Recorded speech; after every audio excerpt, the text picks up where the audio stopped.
Okay, so tell me why. Why in the world are we waking up to this? Because I'll be honest with you, the moment I saw the clip, the moment I watched Pam Bondi sit there in front of the Senate Judiciary Committee and basically detonate her entire political career on live television, I thought, there is absolutely no way she just said that into a microphone.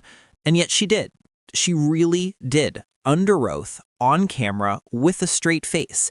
And what she admitted to is so outrageous, so completely beyond the realm of anything a former attorney general should ever even come close to doing, that Congress is now openly demanding criminal charges. And they're not whispering it, they're not hinting at it, they're saying it outright because this thing is spiraling fast. And look, here's the part you're not supposed to forget. This isn't some vague allegation. This isn't partisan talking points. This isn't, well, technically, no. Bondi admitted to ordering federal agents to arrest Democratic officials knowing that many of them hadn't committed any crimes. Let that sit there for a second. A former state attorney general actually confessed, without flinching, that she targeted political opponents, installed federal officials over local police chiefs, bypassed legal protocols, ignored constitutional restraints, and acted as if arresting the opposing party was just another administrative task. Okay, hold on. How do you even process that? How do you explain that away? And here's where this gets even more unbelievable. A federal judge overseeing related cases revealed that Bondi also ordered the destruction, yes, destruction of DOJ documents after the court explicitly told her to preserve them. That is textbook obstruction of justice. Textbook. The kind of thing that gets people indicted. The kind of thing that gets people jailed. And the judge spelled it out clearly. Continue this behavior and detention becomes immediate. Immediate, not symbolic, not hypothetical, real, physical. Today. So yeah, Congress erupted. Lawmakers aren't just outraged. They're stunned that this level of authoritarian behavior happened inside the United States government and that Bondi basically admitted it without blinking.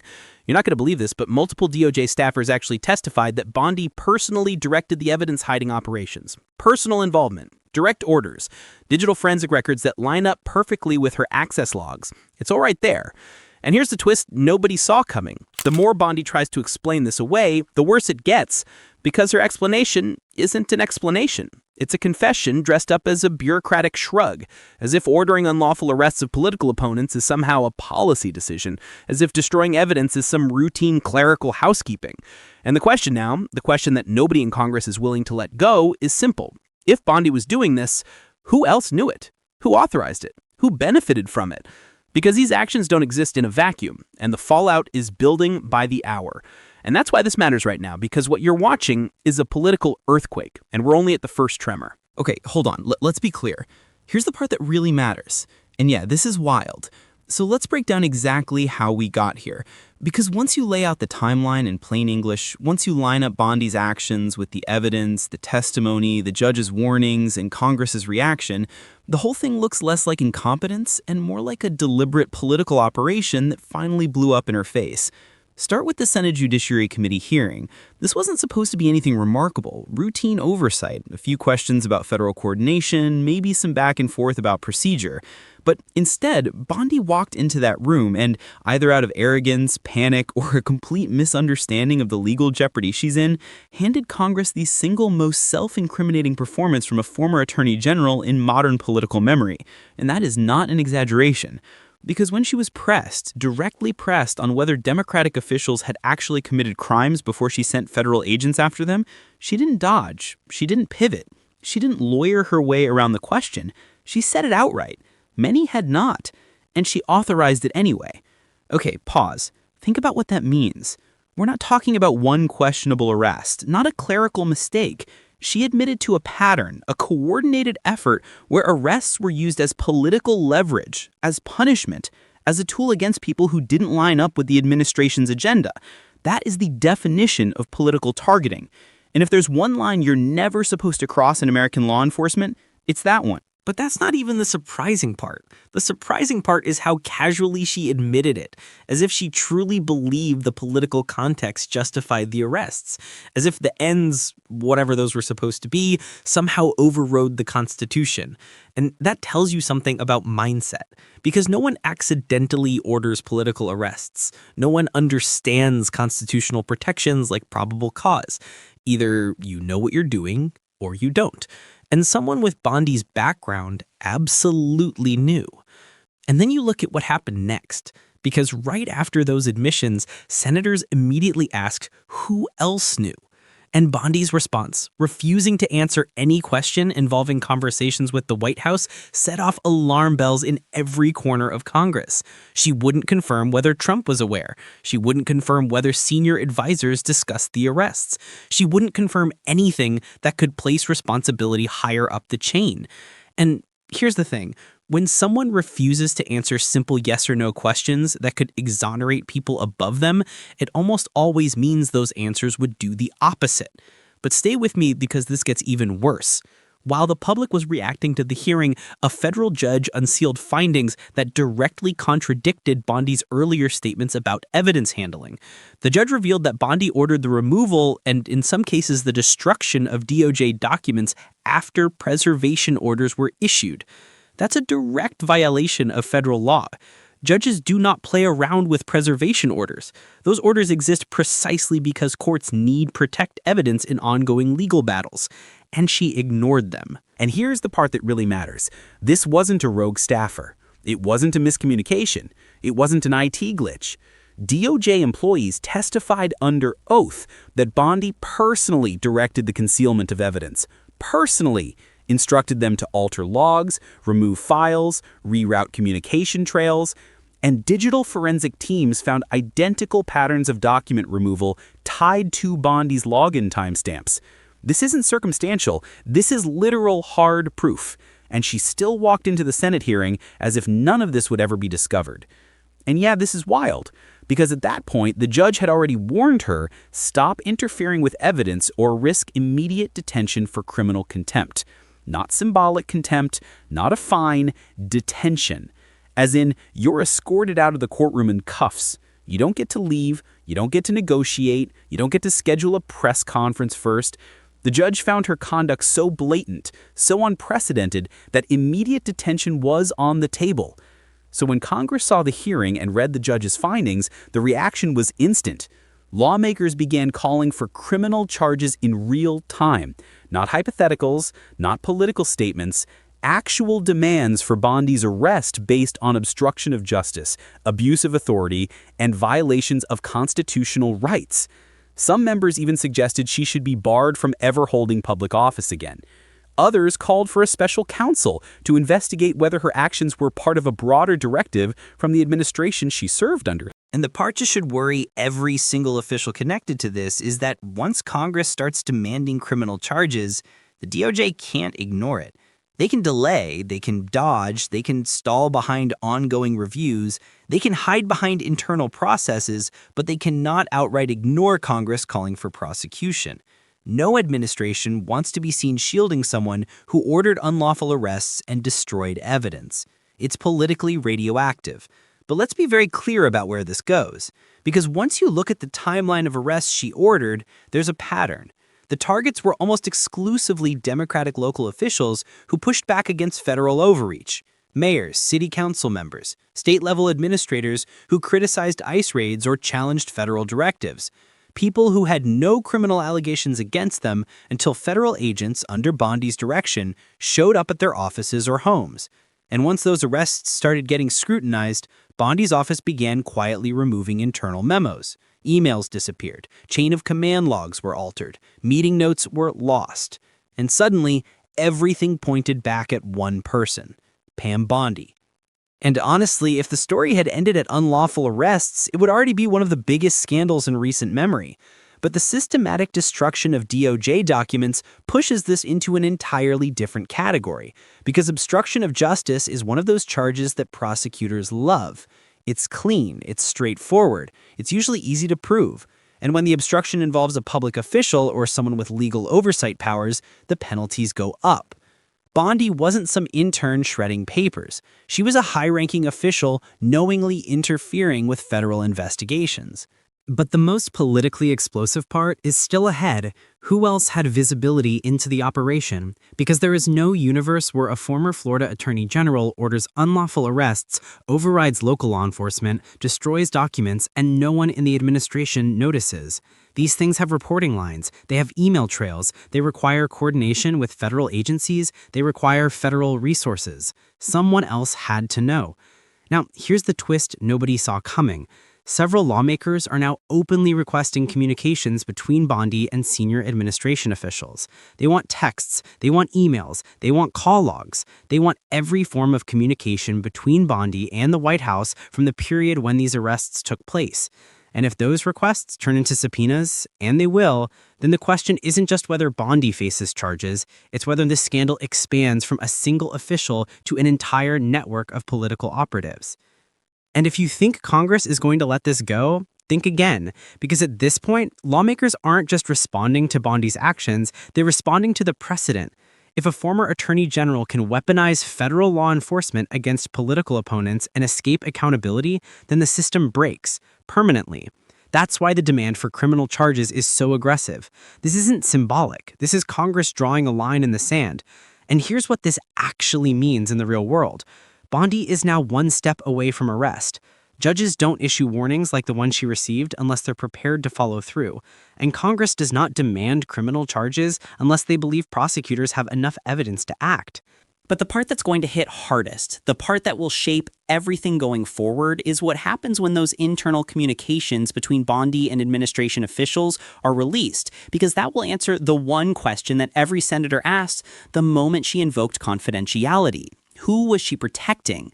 And trust me, when that answer comes out, everything about this scandal changes. And the thing that makes this even more dangerous for Bondi is that Congress isn't just demanding communications, they're demanding timelines. They want a minute-by-minute breakdown of when orders were signed, when federal agents were deployed, who approved which raids, and how state authorities were bypassed. These aren't casual questions. These are the kinds of questions you ask when you believe the misconduct wasn't accidental. And once you start digging into timelines, you can see exactly why this is escalating. Look at one example. In multiple states, local law enforcement refused to participate in politically motivated arrests. That alone should tell you something, because local agencies almost never break ranks unless something feels fundamentally wrong. And instead of pulling back, instead of reassessing, Bondi brought in federal officials who outranked local chiefs. She planted them inside operations to push the arrests through. That isn't something you do when you believe you're following the law. That's something you do when you know you're overriding it. And you can see the political fallout starting to spread because as soon as those details became public, civil liberties groups jumped in. A coalition of legal watchdogs filed notices demanding an independent investigation, one that not controlled by DOJ leadership, one that could pull in outside prosecutors, one that could circumvent any potential conflicts connected to the administration. And Congress took that seriously.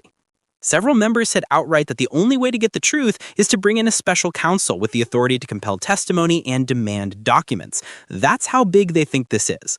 But here's where it starts to spiral in a way even Bondi probably didn't expect. Once the evidence destruction came to light, the courts began asking questions not just about the arrests themselves, but about every other legal decision that passed through Bondi's office. Because if someone is willing to destroy evidence in one case, you have to ask how many other cases were compromised, how many other files were altered, how many other investigations were tilted. That's the problem with obstruction. It never stays contained. The moment a judge finds deliberate interference, they start examining everything around it. And let me be really clear here. This isn't a partisan interpretation. Judges don't operate on party lines when it comes to destruction of evidence. They operate on integrity of the court. And when a judge publicly states that an official's behavior is clear obstruction of justice, that is the judicial equivalent of a siren going off in every hallway of the Justice Department. Judges do not use that language casually. They use it when the evidence is overwhelming. But that's not even the part that should scare Bondi. What should really scare her is that multiple DOJ employees are cooperating, and not quietly. These aren't leaks, these aren't anonymous statements. These are sworn testimonies, people with long careers, apolitical, institutional professionals telling investigators that they were instructed to hide or delete records, that they were pressured to alter documentation trails, that they were told to make certain activities hard to trace. And these statements aren't speculative, they're detailed. They include timestamps, names, file paths, login credentials, internal directives, the kind of details that prosecutors love because they're nearly impossible to fabricate. You can usually tell when an investigation is about to turn into something larger, and this is one of those moments, because the questions being asked now are entirely different from the questions being asked when this started. At first, the focus was on whether Bondi overstepped authority. Now the focus is whether she orchestrated a politically motivated operation with multiple layers of concealment. That shift doesn't happen unless investigators believe they're dealing with more than misconduct. It happens when they believe they're dealing with criminal intent. But here's where the political blowback becomes unavoidable. Once Congress began demanding criminal charges, the pressure on the Justice Department skyrocketed. No one at DOJ wants to appear complicit. No one wants to be the person who decided not to bring charges against someone accused of ordering unlawful arrests. And you can already see institutional lines being drawn. Some internal DOJ officials are leaking that they warned Bondi months earlier about the risks of bypassing local law enforcement. Others say they raised concerns about document handling. And every one of those leaks pushes the department closer to taking action. And yet, here's the twist. The louder Congress gets, the more Bondi tries to insulate herself. Her attorneys have now shifted strategy. They're claiming she acted within discretionary powers, that her decisions were part of interagency coordination, that evidence removal was misinterpreted administrative maintenance. But none of those explanations line up with what the judge found. None of them line up with sworn testimony. None of them explain why she refused to answer questions about White House communication. That's the problem with the shifting defense. It always reveals where the pressure points are. But the most telling sign that this is turning into a full-scale political crisis is the reaction inside Congress itself. Lawmakers are not just angry, they're alarmed. Because if unlawful arrests can be justified retroactively with vague claims of coordination, then nothing stops a future administration from doing the same thing on a larger scale. Congress knows this. Both parties know this. And whether they admit it publicly or not, there are Republicans quietly acknowledging that Bondi's admissions are indefensible. They won't say it on camera, they won't say it in a hearing, but they're saying it behind closed doors because they understand the precedent. And here's something else that Congress is picking up on. Bondi's insistence on protecting internal conversations with the White House. That refusal changed everything, because no one protects conversations that help them. You only protect conversations that implicate others. That's why lawmakers immediately requested communications. That's why they want everything, because if the White House was aware, if anyone above Bondi sanctioned these decisions, then the political consequences explode outward. And stay with me because this part is critical. If investigators find even a single communication that shows coordination between Bondi and senior administration officials regarding the political targeting of opponents, this scandal jumps from a legal nightmare to an institutional crisis. You're talking about misuse of federal law enforcement at the highest levels. You're talking about decisions that undermine constitutional protections. That's not something Congress shrugs off. That's something that triggers investigations, hearings, subpoenas, and potentially articles of impeachment for whoever was involved. But meanwhile, Bondi is facing the immediate reality that judges don't bluff. The judge who warned her about detention did so after reviewing evidence that included deleted files, overwritten logs, and testimony from internal staff. When judges warn that continued noncompliance leads to detention, they aren't threatening, they're informing. And the moment investigators report additional interference, detention becomes automatic. She doesn't get a second hearing, she doesn't get to negotiate, she gets detained until she complies. What makes this even more unbelievable is that Bondi seems genuinely shocked by the backlash, as if she expected to walk into that hearing, make those admissions, and walk out untouched. That's the mentality of someone who's been insulated by power for too long, someone who hasn't been challenged by oversight, someone who believes they can outmaneuver political consequences because they've done it before. But that's not how this works. Not when the evidence is this strong, not when Congress is this unified, not when the judge is this explicit. And here's the part no one wants to say out loud. It is extremely unlikely that Bondi came up with all of this herself. Political operations of this scale involve coordination. They involve approval. They involve planning. And once investigators begin mapping communication patterns, they will see exactly who was talking to whom, when, and why. And that is the moment everything changes. Because if senior officials signed off, this turns into the biggest political scandal of the decade. But we're not even at the peak yet. That comes when Congress releases its first round of findings. And based on what they're hinting at, what they're requesting, and what they're preparing for, the coming weeks are going to decide everything. Not just for Bondi, but for anyone connected to her decisions. And when those findings drop, it won't just be a legal story. It becomes a political reckoning. And here's where everything starts tightening around Bondi at the same time. Because as Congress ramps up demands for criminal charges, outside legal groups are preparing something equally consequential: coordinated civil rights lawsuits from the officials who were unlawfully targeted. These aren't symbolic lawsuits. These are federal claims that carry real damages, mandatory discovery, and depositions under oath. And when you place those side by side with congressional subpoenas and DOJ investigations, Bondi is about to be pulled into 3 separate legal fronts simultaneously. Most people couldn't survive one. She's walking straight into all 3. And the thing about civil rights cases is that they force transparency. They force document production. They force examination of motive. Plaintiffs get access to internal communications. They get to depose everyone involved, including Bondi. And unlike political hearings, you don't get to dodge with, "I'm not going to discuss that." You answer, or the judge compels you, or you're sanctioned. And every one of those sworn answers becomes evidence that Congress, DOJ, and outside investigators can use. So if Bondi thinks she can talk her way out of this, she has another thing coming. The legal system is designed to smoke out contradictions. And right now, she has more contradictions than explanations. But maybe the most important element here is public reaction. And it's shifting fast. Because when people see a high-ranking official admit so casually that she authorized arrests of political opponents, it hits a nerve. It breaks the illusion that the system is immune to corruption. And when they see a judge accuse that same official of obstruction, it sends a message that this isn't partisan noise. This is a legal emergency. And that's why polls are showing a majority of Americans now support criminal charges if the evidence holds. And it will, because the evidence isn't theoretical. It's timestamps, logins, files, testimonies, orders, memos, preserved communications. It's the kind of evidence that prosecutions are built on. And here's the part they're desperately trying to quiet down. Federal agents who executed the orders are also cooperating.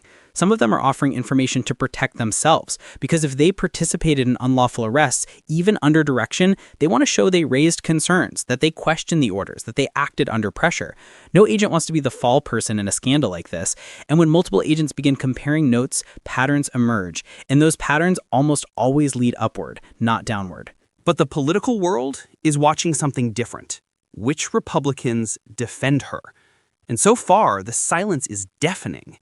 A few fringe voices are trying to spin this as administrative misunderstandings. But the heavyweights, the ones who know how dangerous this is, are staying out of it entirely. That tells you everything, because when the facts are this overwhelming, defending the indefensible becomes career suicide. And they know it. They've seen what happens to lawmakers who tether themselves to scandals that spiral out of control. Bondi is isolated, and she may not realize it yet, but the political machine around her is already moving on. And stay with me, because this next part might be the single most consequential domino. Congressional investigators have already indicated they may subpoena communications between Bondi and senior administration figures. And if those subpoenas go through, every text, every call log, every encrypted app notification, every email routed through federal servers becomes fair game. And here's why that matters. Political operations almost always leave digital footprints, even when people think they're being discreet, even when they use unofficial channels, even when they think deleting something makes it disappear. Forensic teams bring deleted data back all the time. And when the judge has already found document destruction, investigators get even more aggressive in pulling those threads. And if even one recovered message shows coordination, just one, the narrative changes instantly. It stops being Bondi acted alone. It becomes officials within the administration weaponized law enforcement. And at that point, the scandal doesn't just remain a Bondi story. It becomes a story about who gave her orders, who approved the plans, and who expected to benefit. And that's exactly why Congress is escalating. They aren't just interested in Bondi, they're interested in the architecture around her. They're interested in whether the system was bent from the top down. And here's what that means for the timeline ahead. We're heading for a collision between congressional authority, judicial action, and DOJ responsibility. Each is moving forward separately, but they're converging on the same set of facts. And when three branches of government align on the question of wrongdoing, the outcome is rarely ambiguous. Bondi is staring at criminal exposure, civil liability, judicial sanctions, and political isolation, all at once. And she hasn't even faced the toughest moment yet, testifying again after the evidence destruction ruling. Because when she sits down for that next round of questions, she won't just be answering about arrests, she'll be answering about motive, intent, coordination. And no attorney can protect her from the fact that the more she speaks, the more she implicates herself. The only way out would be cooperation. And cooperation means telling investigators exactly who was involved. Which is why, if you listen closely to the people who have worked in these kinds of political crises before, they're all saying the same thing. This isn't going away. It's accelerating. And Bondi isn't the end of the story. She's the beginning. And as Congress digs deeper, as subpoenas go out, as judges enforce compliance, and as DOJ staff continue cooperating, the pressure will shift from what did Pam Bondi do to who empowered her to do it. And when that question gets answered, the fallout won't stop at one official. It will ripple through every level of the political system that allowed this to happen. Because whether they admit it publicly or not, lawmakers know one thing for sure. If they let this slide, the next person who tries it will go even further. And that's why Congress is demanding criminal charges, not as a punishment, but as a warning.